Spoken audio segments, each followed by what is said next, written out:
My name is Stephen Agboola. I am privileged to be one of the recipients of the Erasmus Mundus Master's program. Currently, I'm studying in Austria.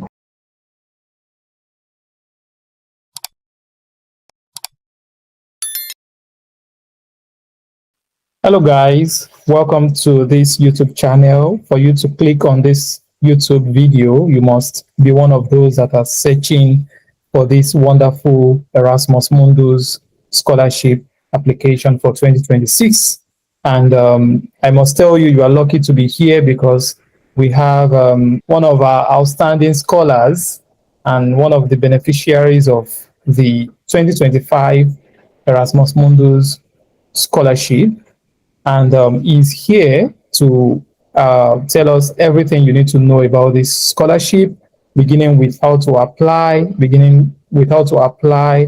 the application timeline, the scholarship details, the coverage of the scholarship, what you need to successfully win this scholarship.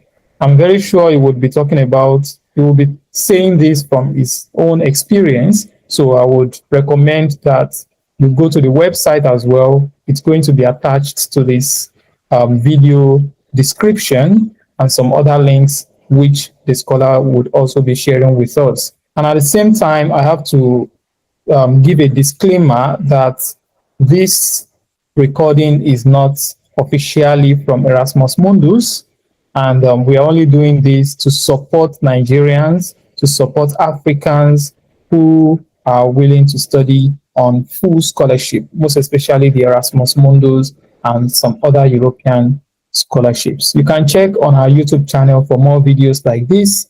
You can also enroll to some of our services, and I'm very sure you will get the full value for what you have enrolled for. So now I would move on by introducing the scholar that is with us today. Scholar Stephen Agboola is an Erasmus Scholar. I'm proud to say this. And he got this scholarship this year, 2025. And he is currently in the country of scholarship right now. He's going to tell us more about it.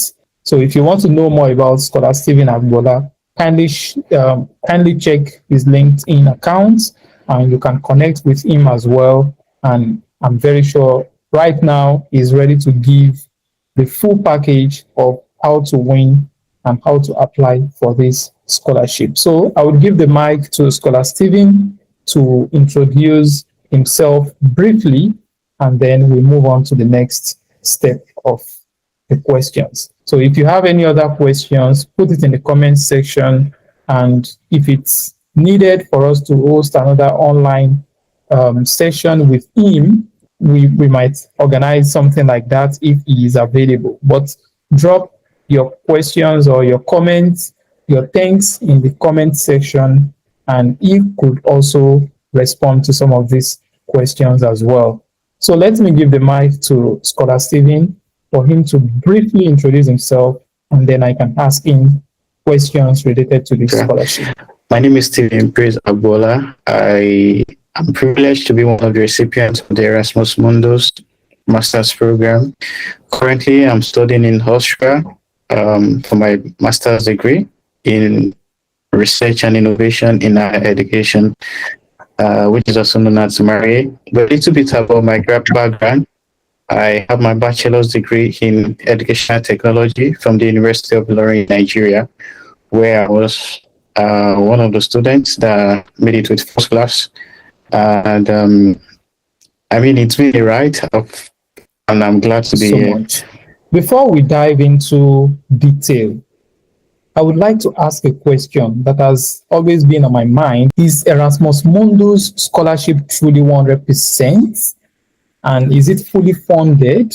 And what exactly did it cover for you? All right, thank you so much, Chola, for the question. So before a quick dive, I need to clarify, like, I'm just speaking from my own perspective and not entirely the Erasmus body or my program's body. Just like me giving back to the society the little bit of information that I have. So clarify that. Okay, so to answer the question, if the Erasmus Mundus, the MARIHE scholarship specific is 100%. So a little bit of background. MARIHE is one of the program in the that is funded by the Erasmus Mundus Joint Master degree.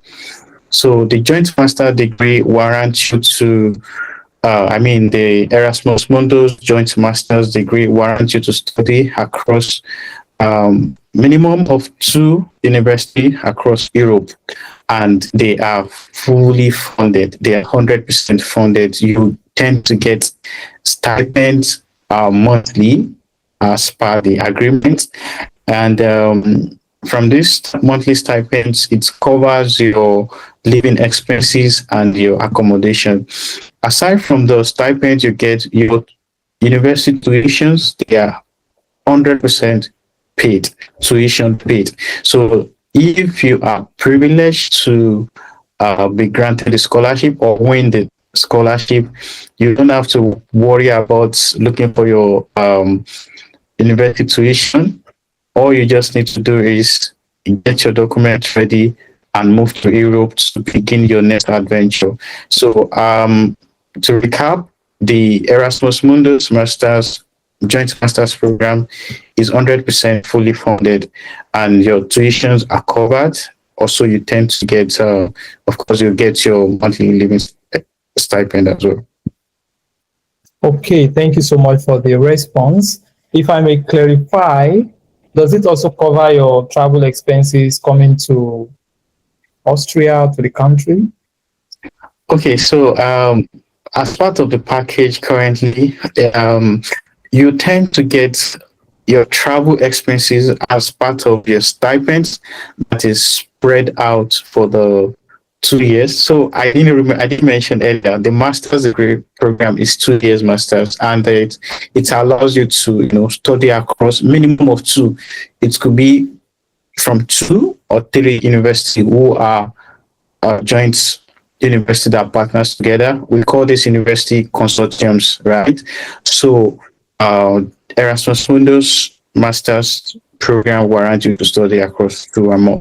And to answer the questions, if it covers your travel expense, there is a thing about the Erasmus Mundus Masters program.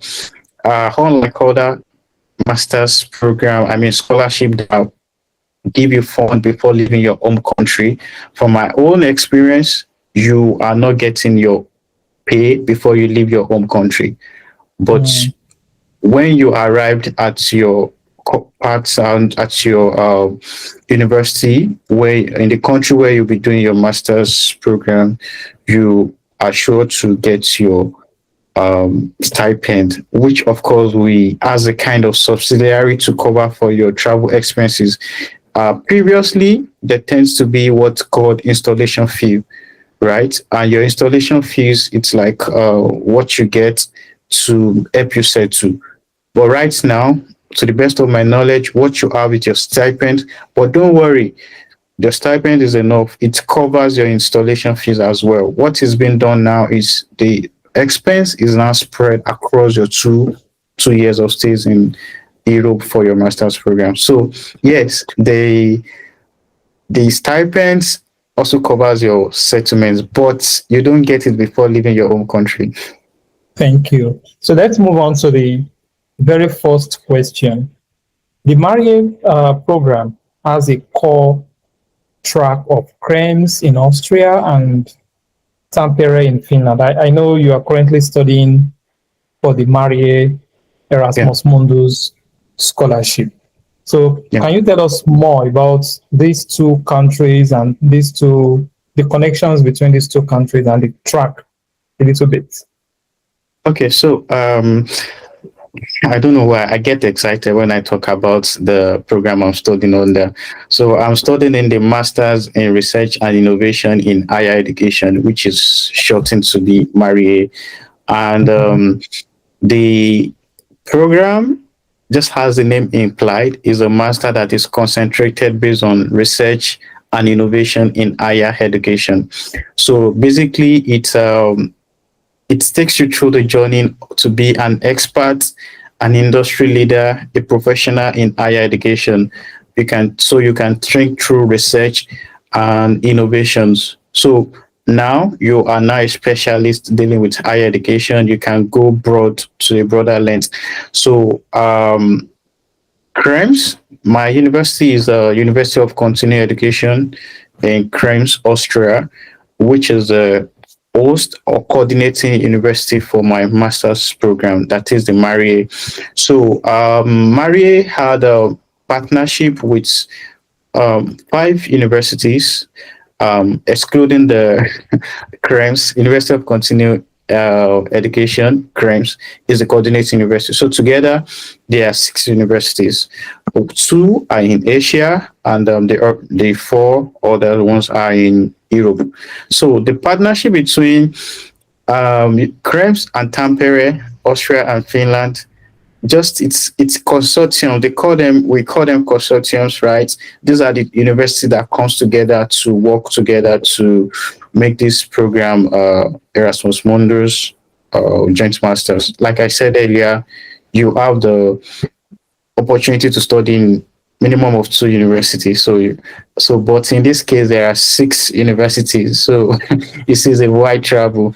Yeah, the partnership between Tampere, just like the other 4, it's like based on how this master is kind of organized. It's like you are mandated to study in Krems and in Tampere. So these are consortiums university, right?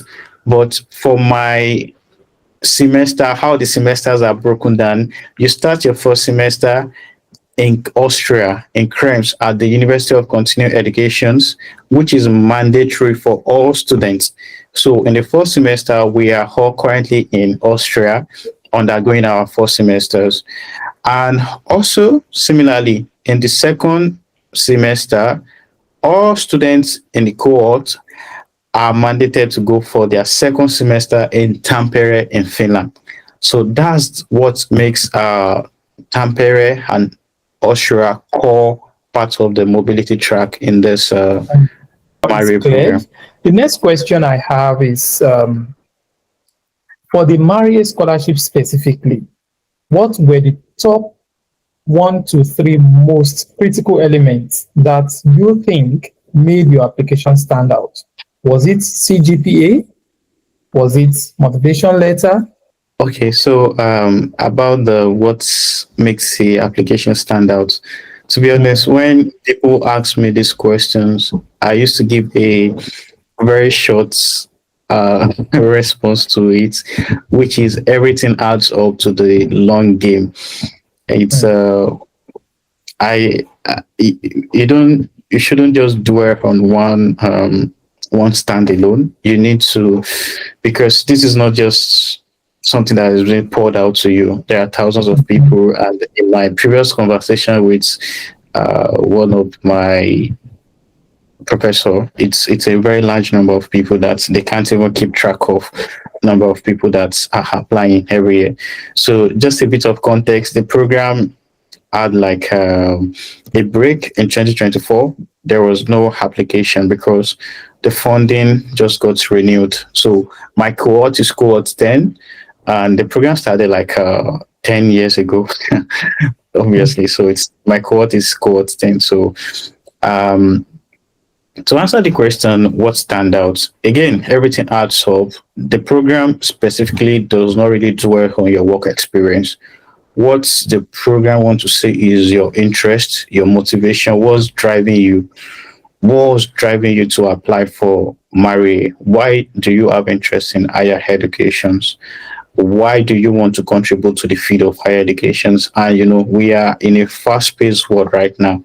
So it depends on how you can tell your story, how you can tell your motivations to join.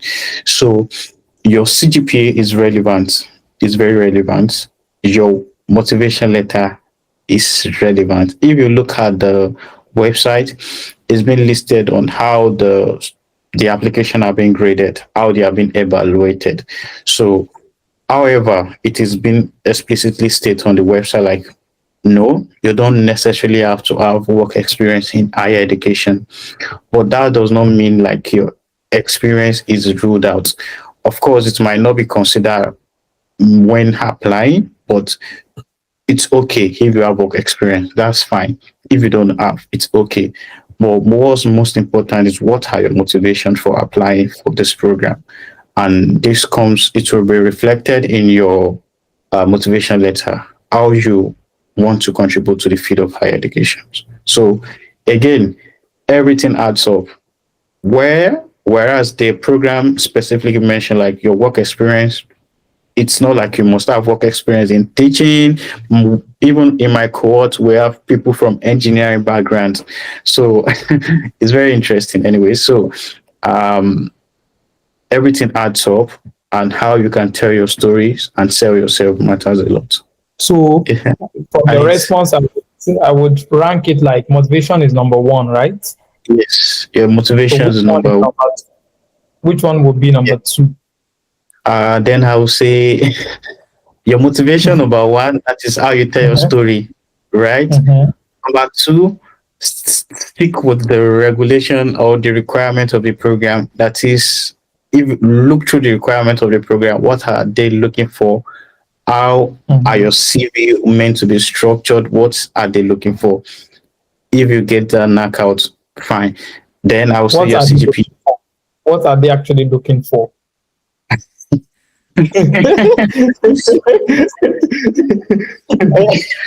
Like, Honestly, from your own application, you know what you yes. did to win this scholarship, right? So while you were applying, what do you think they were Mm, looking for? That because as a Nigerian, like yeah. me as well, I have different work experience everywhere. I have different if they ask me what can you do, I would say I can do anything. I can do everything. So well, tailor it into this question now. So what are they Mm, actually looking for? Are they looking for your motivation? mhm. So in the motivation, what exactly are they looking for? Okay, so these are just based on my perspective, anyways. And I feel when writing your motivations, look through what the program is actually about. Okay. Look through what higher education is actually about right now. Um, Mhm. my advice would be like just go for what you feel like you are really interested in. Like there are diverse opportunity and give it your best. So what the program is actually looking for is your motivations, and how do you develop your motivation is first off probably based on your experience, like your experience in higher educations, previous experience you've had in maybe in your study or whatever makes you interested in higher education. I think I lost it for a So, bit. I sorry, think I I think lost. it's my network, right? I think it's mine. Okay. So I'll just start again on this Mhm. part. So, what exactly the program is looking for? Well, I will say it's all hidden in your motivation letter. Like Mhm. that's where the source is. And how can you make sure you hit your motivation letter hard is first by you understanding what the program is actually about. What is higher Mhm. education about, like what is the program trying to achieve? Because unlike any other masters, Erasmus Mundus Joint Masters, they are different masters. They are tailored to solve specific problems, not just masters program by name. They are kind of tailored. If you look through the catalog, they are tailored to different societal or needs. So yeah, what the program is actually looking for from my perspective is your understanding of higher education and what you want to do in it. And Mhm. one thing I will say is look through the program requirement, look through what the program is doing. And I know sometimes it could be tough for you to kind of put in your passion, your motivation together. But when you look at the program requirement, you can kind of link it and connect the dots backward to yourself.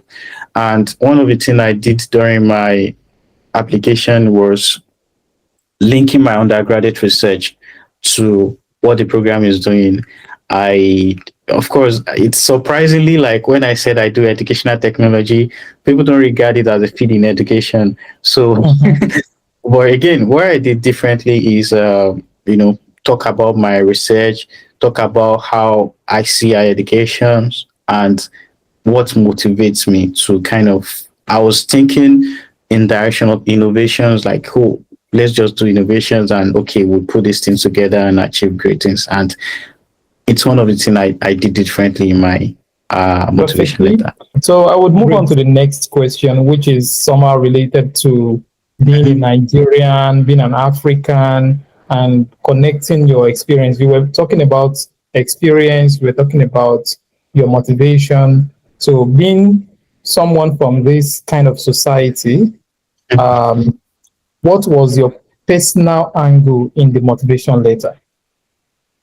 Okay, so if my memory serves me right, of course, this is not an hidden information. It's on the website.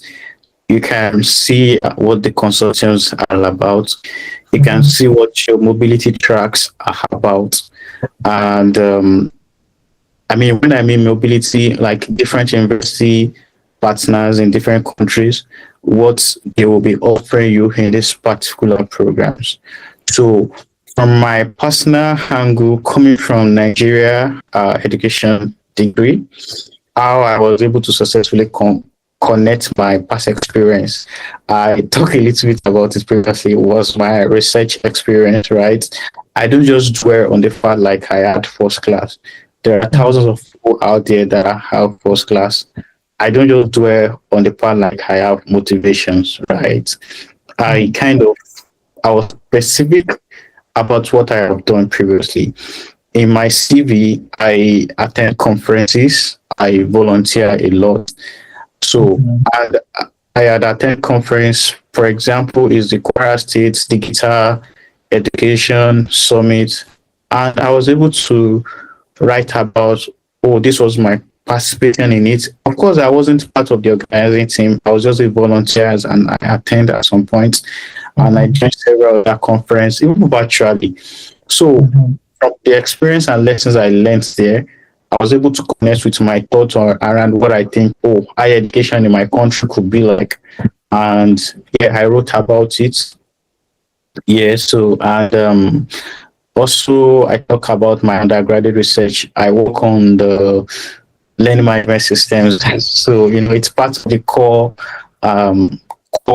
areas where Nigeria was moving at the point I did it. So, due to the global pandemic of virtual learning and the likes.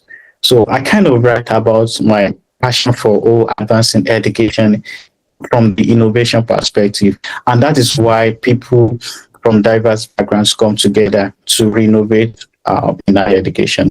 So I was able to connect by talking about my experience, talking about my volunteering experience, talking about the conferences I have attended, my contributions and my research. So I talk about these things in my motivation letter. And one of the things I enjoy about this MARIHE program is they allow you to write 2 page, unlike other that restrict you to numbers. So I was able to, I was happy. Exactly. I was happy to suit myself with the 2 page. So I know, like, oh, I can write very well this 2 page. So again, my volunteering conferences, my research experience, undergraduate background. And again, one of the things I did was, I think I learned it from H.O. Lawal's video as well. I look at my modules, the courses I took in the university, and I look at how they align with what the programs. And this shows that I kind of have what it takes to participate in this prestigious program.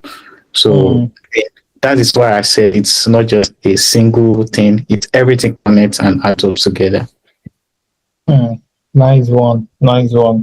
So when applying to this program, what I could pick out from your response is that, one, your experience, not just the work experience, but your volunteering experience, your conferences, the one you both attended online and the one you attended offline physically. You don't have to be a core participant or a worker in that conference, but your participation and what you learned is the most important thing.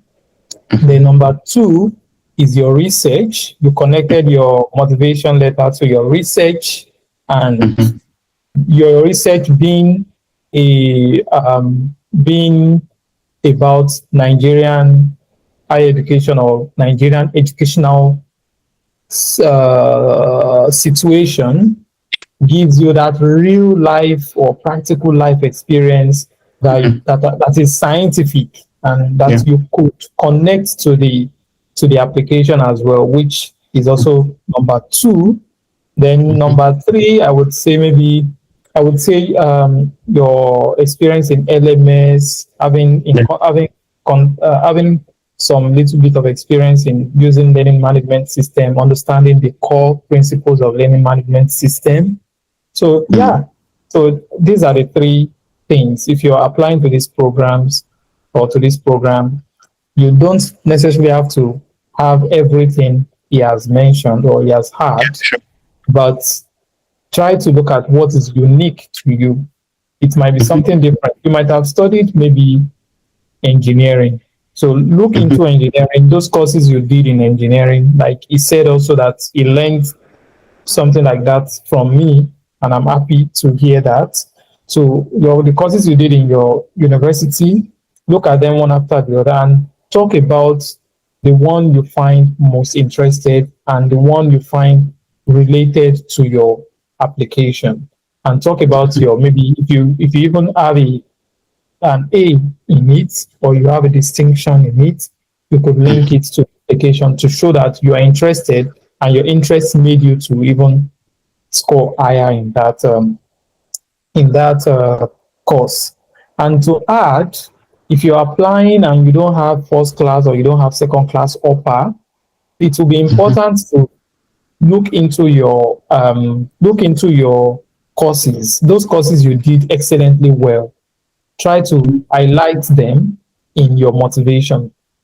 Say something about your what makes you to score high in those courses, your interest in the courses, and all like that. I think, yeah, that would help. Thank you so much. And I would move on to the next question, which is, Try to add to the previous thing. So yeah, yeah, speaking yeah. speaking about the research, you don't necessarily have to have publications. Like it's not like they have to have been published out there. But Mhm, I mean, it's just something you've done, and you're confident in yourself, like you can talk about it. So mm, that's it. And also like your modules, like not necessarily like you have to state them out. For example, when I was talking about mine, I talk about my undergraduate degree studies and research mm, method and methodology, and so mhm, because of course I'm applying for research and innovation, so I said mm. like undergraduate studies that prepare me for courses like educational research and methods. I can't remember what the course is, but I Yeah, I talk about. remember. Yeah, yeah. Research methods, statistics, Yeah. maybe. Yeah, yeah, exactly. If you're applying to masters, even not only MARIHE masters, try to mention your research, your undergraduate thesis, Mhm. your even if you have an ongoing research that you've not published, you can talk about it and tell us a little bit about that research and link it to your to the success of your study in that master's program you're applying for, how it's going to help you to successfully do well in that master you're doing. So thank you so much. So now we can move on to the next question. And the next question is, I know you maybe, is it, I know you told me or not? Okay. I would like to know if you did an interview, and if so, what kind of questions did they ask you? What's one piece of advice you have for someone preparing for the final critical step? Let's take, for example, someone watching this video has made the step, I've made it to the step of an interview. Did you do an interview, and what are the questions? How did you prepare for this interview? So that this video would be, or this YouTube video would be a complete guide for someone to successfully do well in this application. Okay, so in regards to MARIHE, as at the time I applied, I didn't had an interview per se. Mm, I know of other Erasmus programs that my colleagues are participating in. They require them to kind of do interview, even rounds of interview. But in mm, case of MARIHE, as the time I applied, I didn't had a live interview. However, what I did add then was a video kind of like record video. And mhm, I think that serves as the interview. So in the video, you you would the application is in two phase basically. mhm, So if you get through the first stage, you'll be like it's in three phase. The first stage is the coordinators will look through mhm, your application you submit. For example, you are required to submit English certificates, something to prove that you can speak and you understand English. So the programs directors will look through your the document you've submitted. If one document is missing or it's not complete, I'm sorry, you probably won't be moved to the next stage. And so that's the first stage, right? That's the first stage after the deadline. So you know if you move to the next stage. So then when you are in this second stage that I call the second stage, that's when you can hope to get to the quote and unquote interview, or in this case to record a video. So after you move through the first to that second stage where you kind of get to the stage to record your video, you'll be asked to submit a 2 minute videos, and you'll be told what to do. Don't submit this video yet if we don't ask you to submit it. Don't do this if we don't ask you to do it. So even you might not know the question that will be asked yet, but in my case, when I got moved to the stage to submit the video, I was asked to record a 2 minute videos. And the funniest thing is it's supposed to be 10 megabytes. So I had a challenge of how am I going to reducing, submit it? compress. Yeah, so the challenge I had there was how am I going to submit the 10-minute videos? And I kind of had expertise in video editing.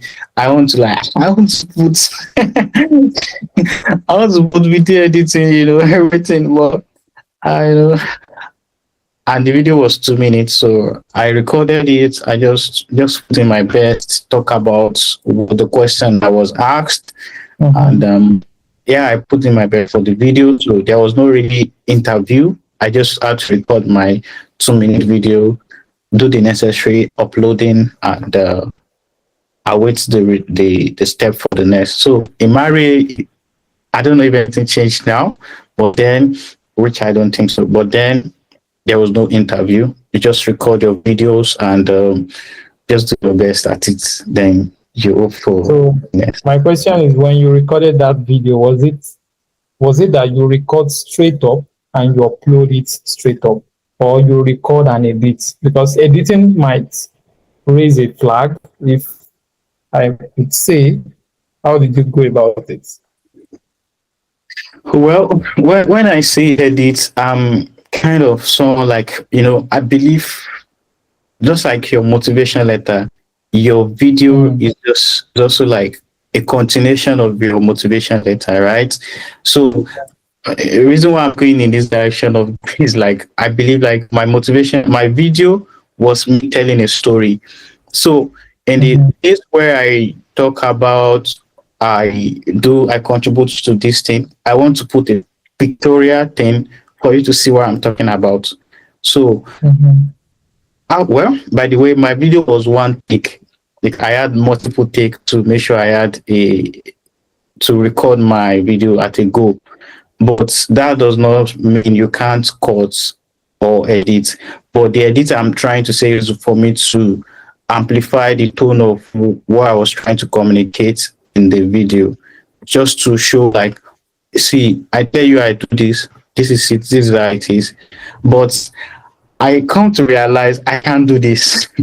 because one, I was pressed for time, and I just have to upload a 10 megabyte video. I know if I should do any edits, it will be very large file. So what I did was just to put caption in the video, and that was all I did. No fancy edits, just the caption, and I submitted it.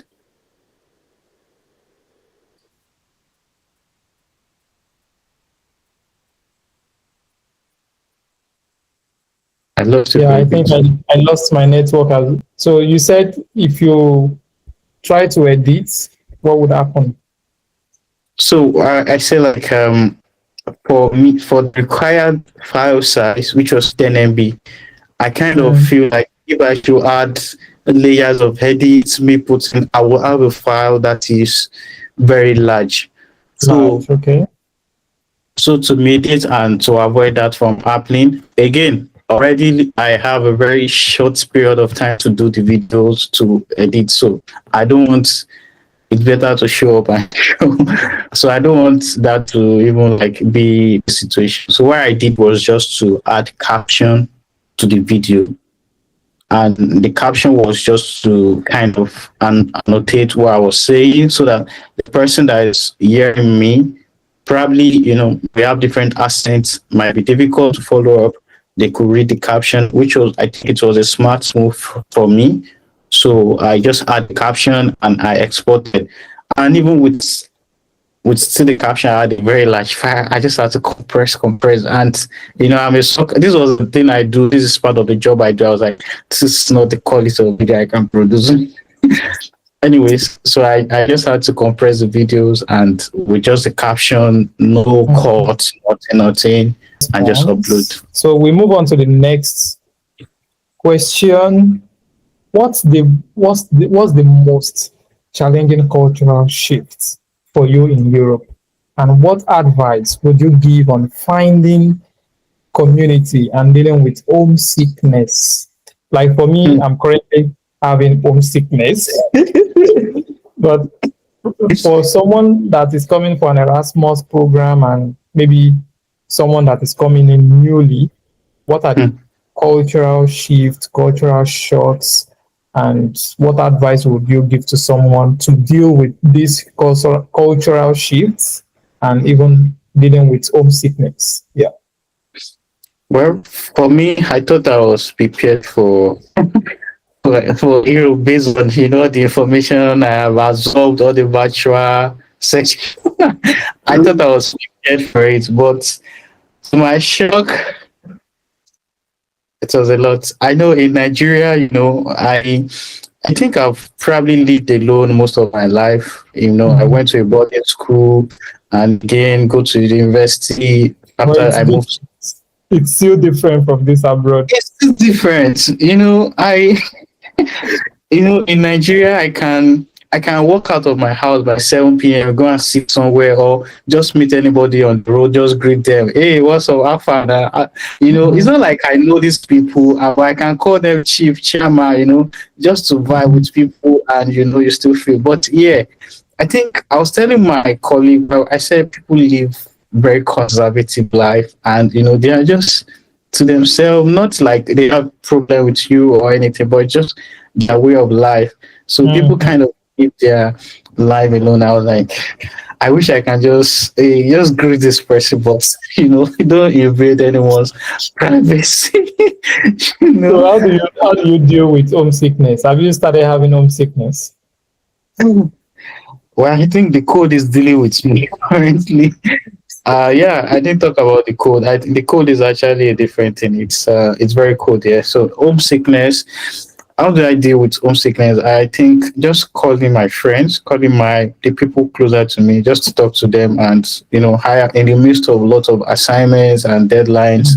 I still kind of, even if it's just 30 minutes, just call people, and also reaching out to communities, and engaging with people in your cycle. Yeah, I mean, as activities are also going on, you just keep yourself busy, just to get things going as well. So I deal with homesickness, and currently still finding communities here in the in my current locations to join. Like Nigerians in Austria. Yeah, and religious group as well, which And is kind. yeah, like in Nigeria, that vibe, going to church, you see Yeah. people moving, you ask questions, how far, they go, how things. Yeah, okay. Like you on Sunday, you actually know that this is Sunday. Like Exactly.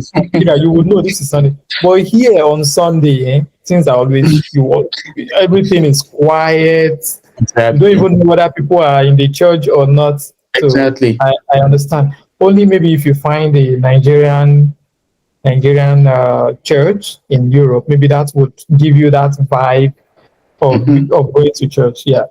Hmm. It's Ah, different. It's very different. It's very okay. different. So because of time, let's move on to the next question, which is the program itself. So the for those applying to MARIHE, we are talking about MARIHE, but I think if you have the knowledge of other Erasmus Mundus specific programs application, you could also share with us by the end of this uh, video. It's not Hmm. only on MARIHE, but at the end of this interview or question and answer, you could also tell us if you have an idea other Erasmus Mundus programs people can apply for. But specifically for this MARIHE, um, it involves studying in at least two countries, as you mentioned, right? And these two countries offers some specialization tracks, Hmm. including the one in Asia, the one in Europe. Can Hmm. you tell us more about this? Okay, so the MARIHE program, like I said, had like 6 partners, which we call consortiums. So the first is the University of Continuing Education, which is like the host university, and the specialization in the University of Continuing Education is institutional research. Why the second university is Tampere University in Finland. University of Continuing Education is in Austria, while University of Tampere University is in Finland. And Okay. specialization there is research management and digital transformation. And also we have German, a university in Germany, which is UASO. I can't remember what the full meaning is, but it's deals the specialization there is leadership and management, of course, in higher education as well. Why we have a specialization in Hungary, which is the fourth country, and that deals with learning and teaching. It's ELTE. That's the abbreviation for the university. Even I don't know how to pronounce it. And the fourth Europe specialization deals with policy analysis in Portugal. That's the University of Aveiro in Portugal. And for Asia, we have a specialization in China at Beijing Normal University. The specialization there deals with educational planning and development.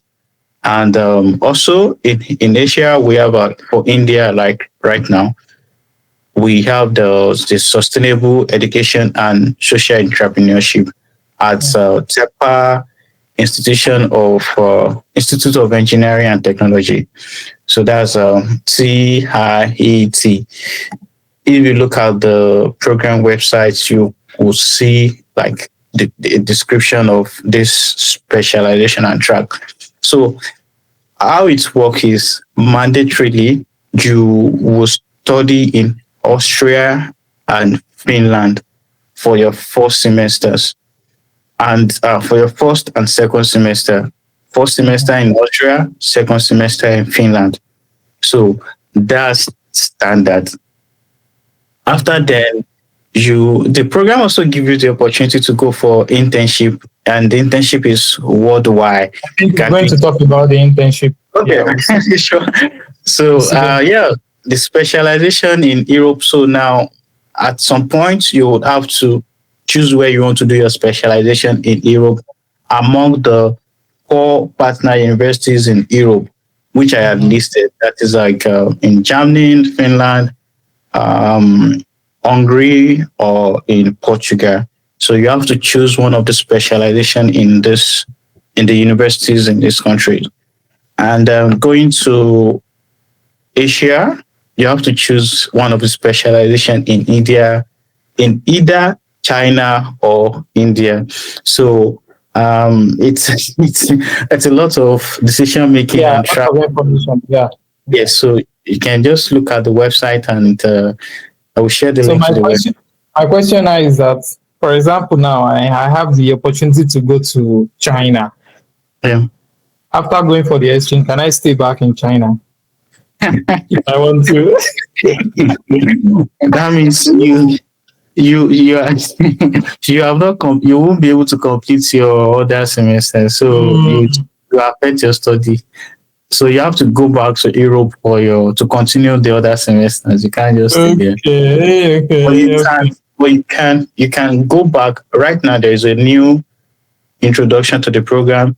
You can go back to China in Asia to kind of do your 4th semester, which is writing your thesis if you want.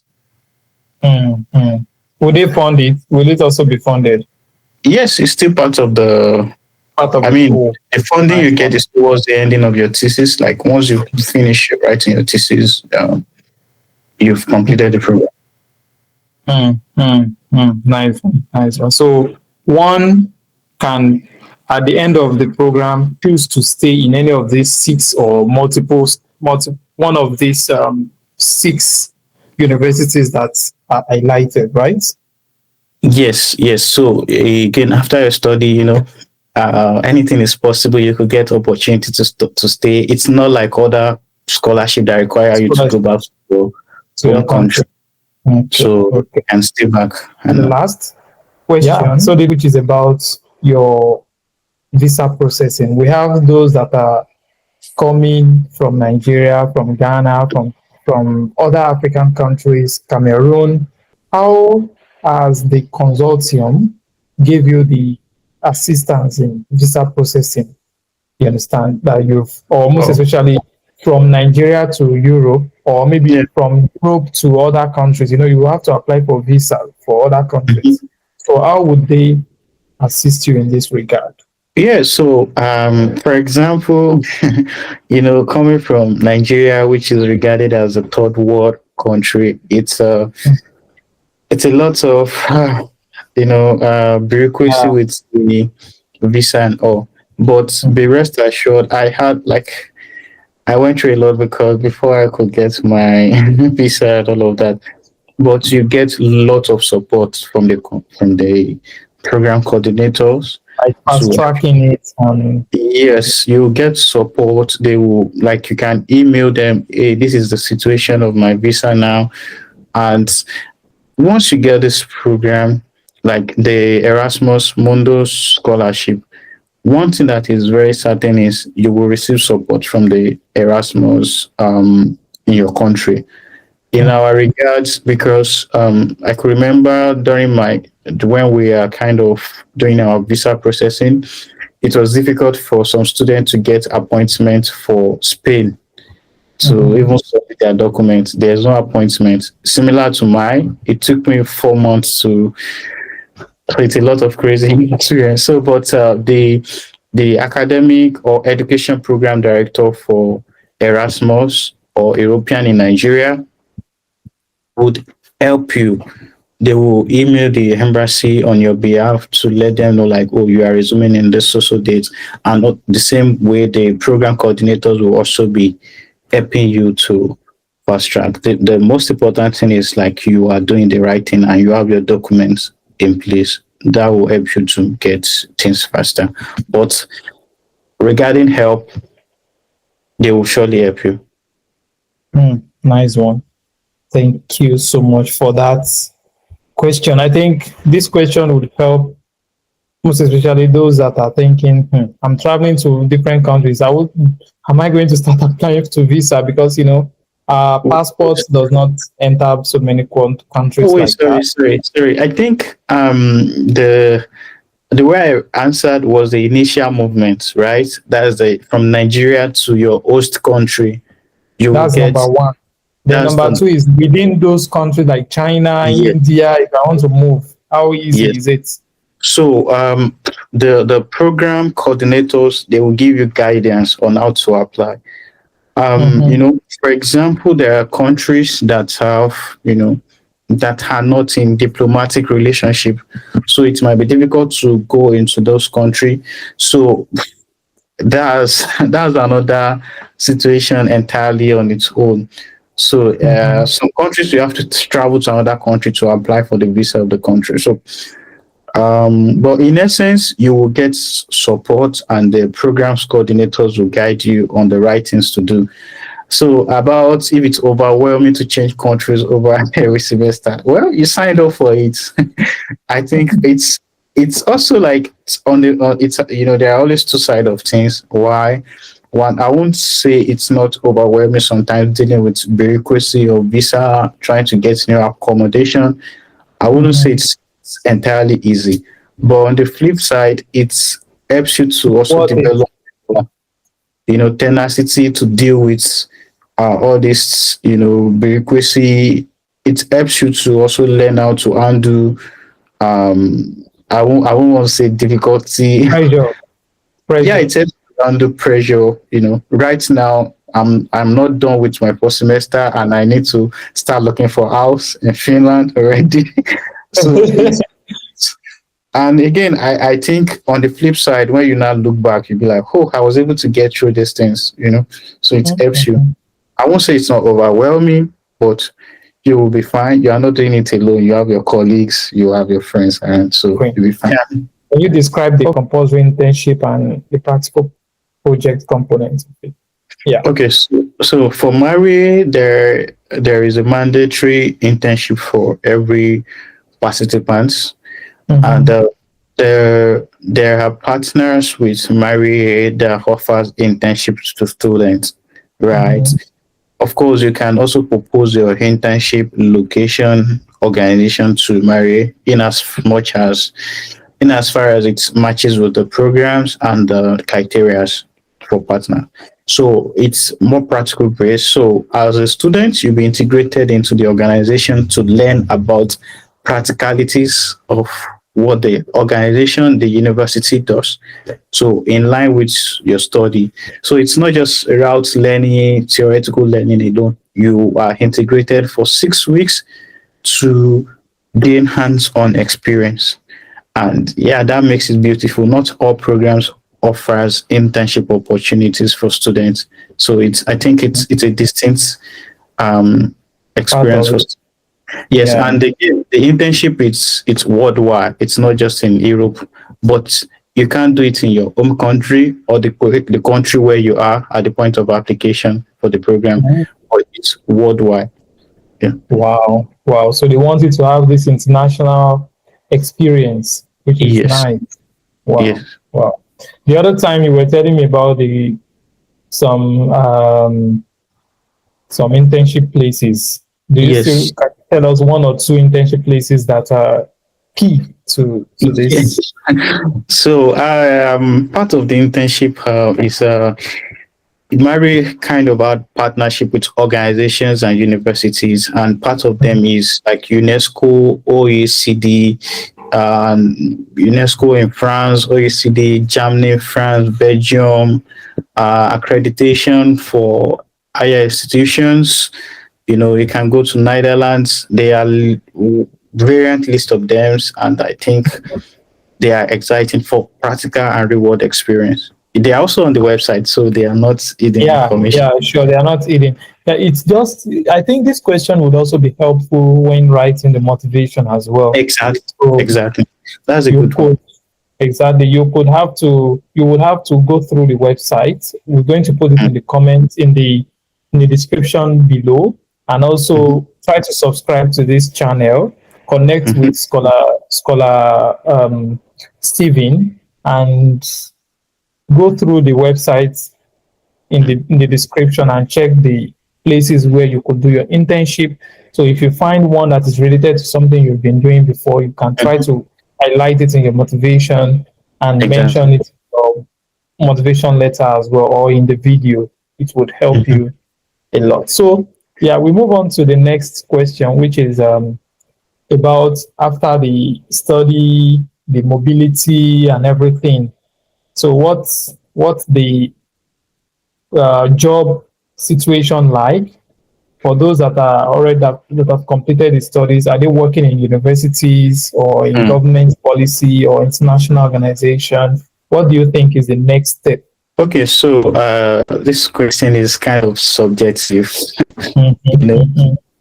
But however, there is a statistics that was released by the university. I mean, the MARIHE program about the about what's the best word, about job applicabilities of students. I mean, where they work after the Mhm. MARIHE program. So there is a record like every student. I mean, I can't remember the percentage, but there is a record like at least 90% of the students get job 6 months after the program. At Wow. most 6 months. 6 months after the program. At least you can either get a job immediately, but at most 6 months you'll get a job. And I can't remember specifically the figures, but a large number of the students is said to work in higher educations or university related organizations, you know. So that is the higher percentage goes, and also percentage, certain number of percentage of students goes on with their PhDs. Certain percentage also goes on to, kind of starts their own sort of startups in the kind of consultancy, build their own products that deals with higher educations and the likes. So I think the possibilities are endless. You Mhm. can secure your roles in the international organizations, like UNESCO, OECD accreditations. So the opportunities are endless. And one of the advice I got is just be open-minded. Just be open-minded, do your best. You got here not by mistake, you got there not by chance, but by divine ordinations. I mean, there's a reason why you are here. So be open minded for possibilities. And for me, speaking about the next step, I so much believe anything is possible. In as much as I used to make joke that, hey, I want to retire early, Mhm. So again, I You've not think even you've not started working. You've been thinking about retirement. you know I used to make the joke like, hey, I don't want to work until I break my back. I want to retire early. So, but again, I feel for me, I'm just open to next big things, lots of possibilities. I know everything is possible, and maybe by the next time we'll be catching up, we would have a more concrete introductory Oh, introduction to on the universe. There is a Facebook page by the consortiums, I mean, by the program, my program, and also on LinkedIn.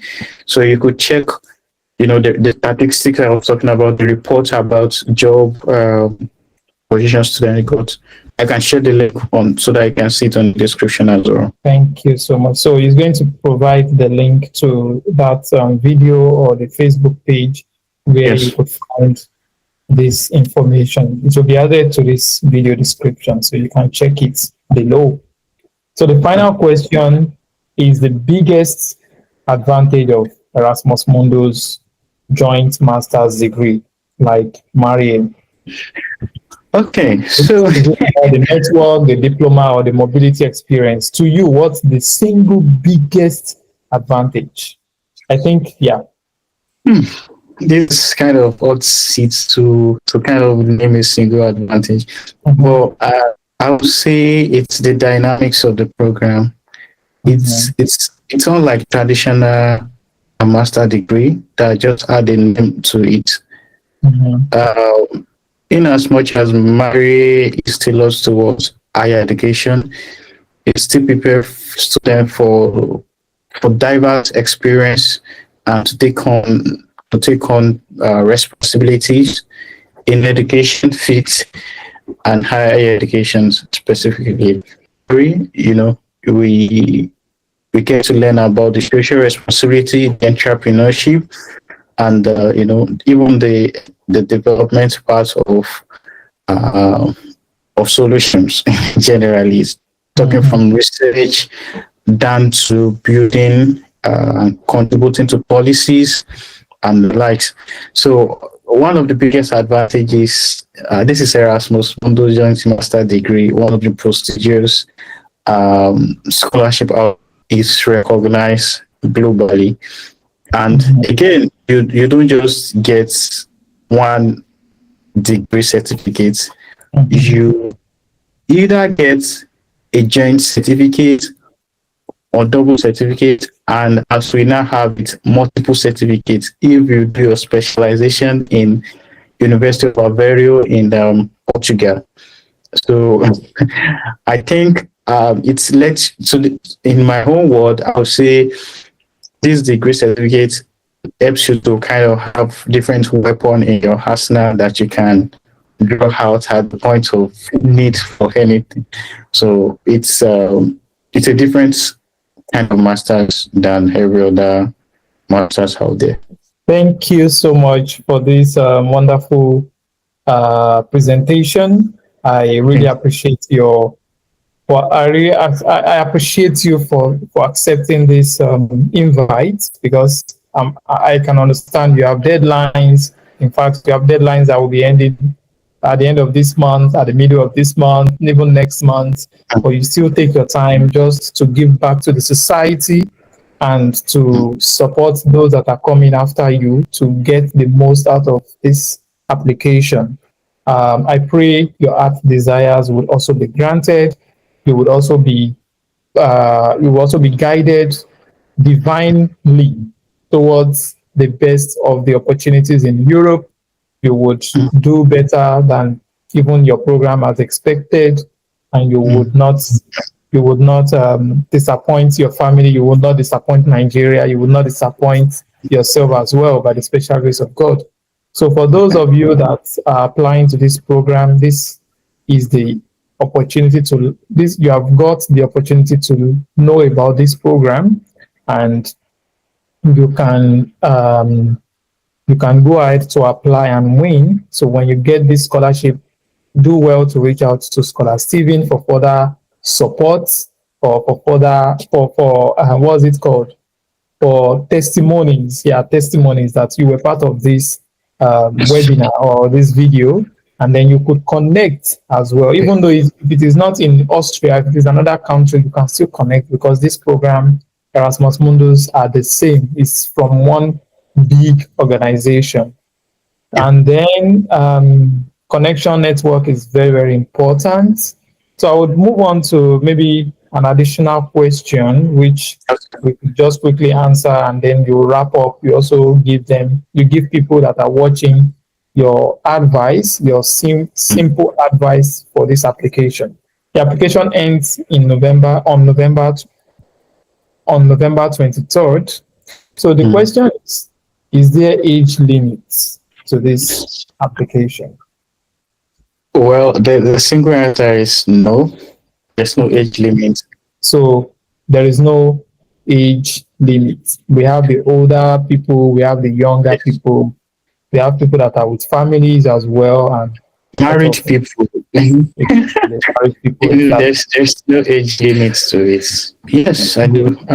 Firstly, I want to say thank you so much for creating this opportunity for me to speak to people. I believe everybody should achieve their aims, objectives, Mhm. and goals in life. So I'm grateful to you for having me on board, even though we had a lot of dragging and all to be here. Yeah. I'm grateful for you for bringing me on board to share my experience in my little Mhm. ways to help someone. I hope by the time you see this video, it gives you the light you need to apply to to nail your applications. And I think my final take would be don't overthink it. Just do your best. If you are a believer, and believe in God to help you. Just, that was just what I had. I just believe, and I prayed, and it works. So I would just say, put in your best foot forward, do the right thing. There's no short corners to this thing. There's no, it's all the DIY, do it yourself, and no shortcuts to it. Just put in your best, submit the right documents, if you need your English test.